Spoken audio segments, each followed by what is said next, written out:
Доброго дня всім! Сьогодні у нас в ремонті інверторна мікрохвильова піч Panasonic. Інверторна. З несправністю не працює енкодер.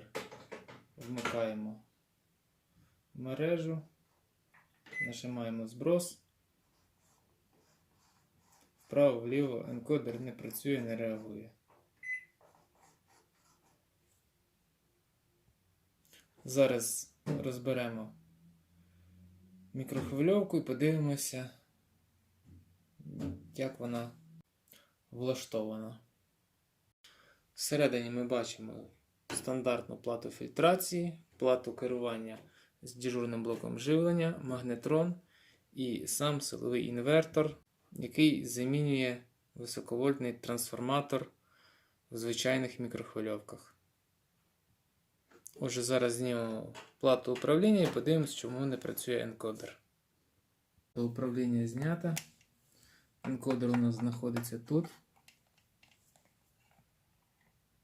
Включаємо тестер.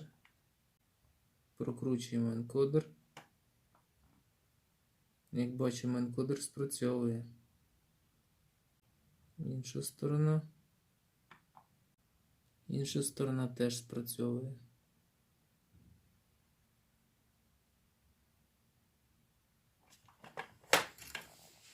Розбираємо далі плату.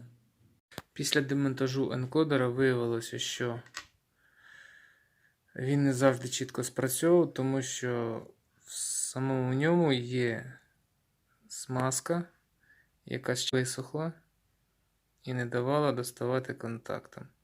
Тому зараз витримо тут все чистенько і змажемо новою літієвою смазкою.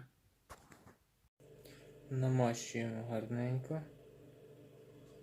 Як бачимо, тут сухо зараз. Смазка вертовська, універсальна. Збираємо енкодер і перевіряємо, як він працює. Отже, енкодер поставлений назад. Плата управління зібрана, все встановлено назад, роз'єми під'єднані. Вмикаємо і перевіряємо енкодер. Табло запустилось. Як бачимо, енкодер працює, додає і зменшує. Чітко, без заїдань. Все працює. Всім дякую за перегляд.